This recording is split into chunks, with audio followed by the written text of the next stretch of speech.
Guys ये official news है। और जो पहले वाला वीडियो मैंने अपलोड किया था और उसमें मैंने बोला था कि हमें सर ने पीडब्ल्यू से लेफ्ट ले लिया है। कोई लोग बोलता है कि नहीं ये फेक न्यूज़ है, लेकिन अभी ऑफिशियल न्यूज़ है।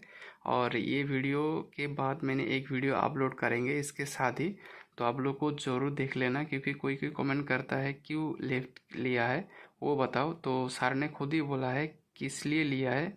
तो आप लोग वो वीडियो ज़रूर देख लेना, मतलब ये इस वीडियो के मतलब कनेक्ट करके दे देंगे, आप लोग को देख लेना, क्योंकि मैंने अभी जाके देखा है और रीज़न भी सर ने बोला है तो मुझे अच्छा लगा। लेकिन जो अभी 1 in 2 स्टार्ट हो चुका है, ऐसा करना नहीं चाहिए था, लेकिन सर का कोई मजबूरी है तो इसीलिए शायद ऐसा कर लिया है। तो आपको क्या लगता है वो कमेंट कर देना।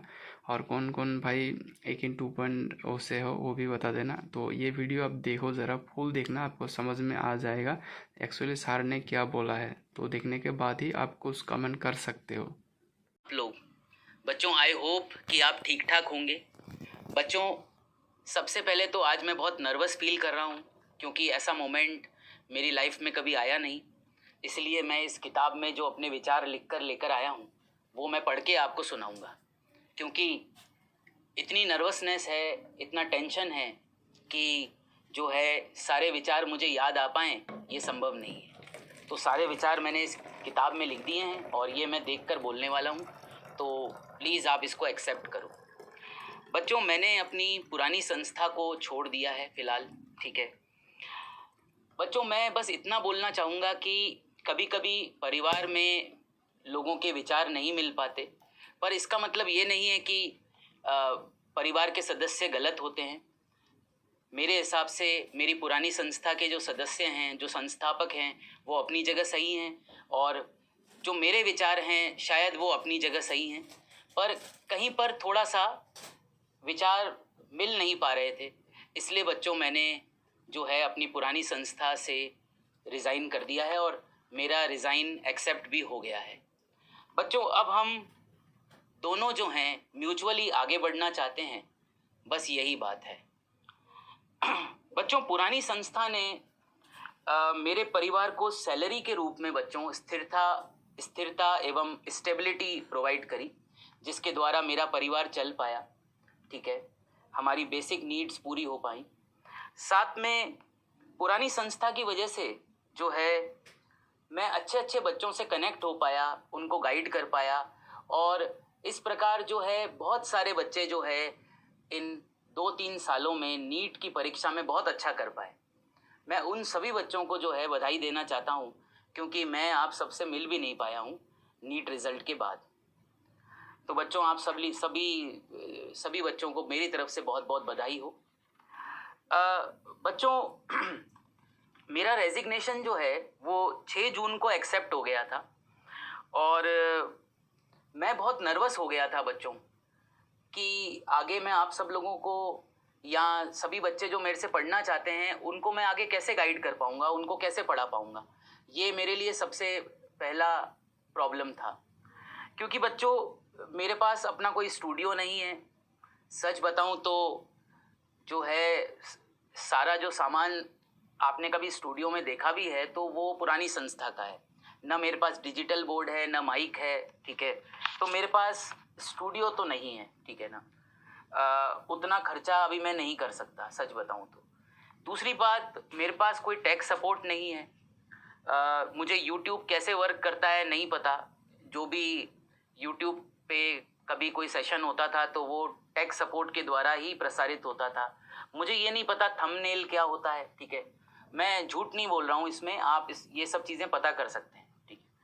तो इसमें कोई भी मैं झूठ नहीं कह रहा हूँ, ठीक है। मुझे इन सब की कोई जानकारी नहीं है। बच्चों, ये तो बात ये हो गई कि अब सवाल ये आता है कि मैं आगे कैसे पढ़ाऊँ। मेरे पास कोई साजो सामान नहीं है, मुझे यूट्यूब के बेसिक फीचर्स नहीं चलाने आते, मैं किसी को हायर नहीं कर सकता, है ना।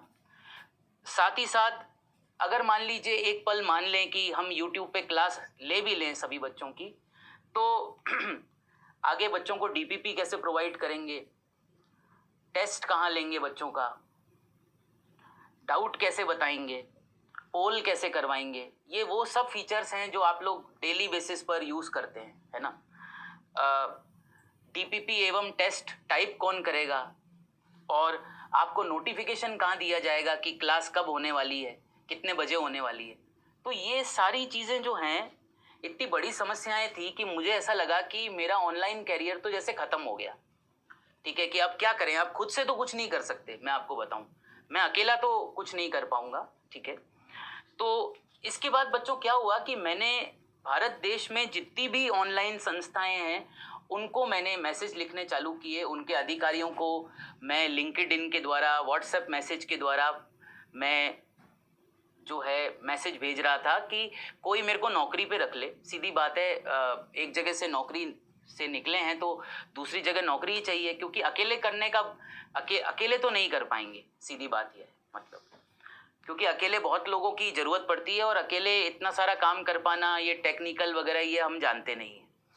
तो बच्चों प्रॉब्लम ये थी कि जिसको भी मैं मैसेज लिख रहा था लिंक्डइन पर या मोबाइल व्हाट्सएप के द्वारा, रिप्लाई किसी का नहीं आ रहा था। कोई कह रहा था कि 3 दिन बाद आप संपर्क करो, कोई कह रहा था कि 5 दिन बाद बताएंगे। अब बेटा हमको तो आपको पढ़ाना है, अब कितने दिन ऐसा होगा कि हम नहीं पढ़ाएंगे और आपकी क्लासेस नहीं हो पाएंगी? इससे तो आपका काफ़ी बैकलॉग हो जाएगा, काफ़ी सारी क्लासेस मिस हो जाएंगी उन बच्चों की जो मेरे से पढ़ना चाहते हैं। तो मेरी किस्मत, कहें कि कहीं ना कहीं मेरी किस्मत ने काम किया, और 7 जून को सुबह सुबह बच्चों मुझे जो है अनिल नागर सर का रिप्लाई आया व्हाट्सएप पे। अनिल नागर सर जो हैं अड्डा 24/7 कंपनी के ओनर हैं, और जो है उन्होंने मुझे कहा कि आश्वासन दिया कि आप हमारे प्लेटफॉर्म पर आकर बच्चों को पढ़ाइए। आपको लग रहा होगा मैं इसमें देखकर बोल रहा हूँ, पर इतना सारा कंटेंट है कि मेरे को सब चीज़ें याद नहीं रहती, मैं बहुत नर्वस हूँ, इसलिए मैं इसको देखकर पढ़ रहा हूँ।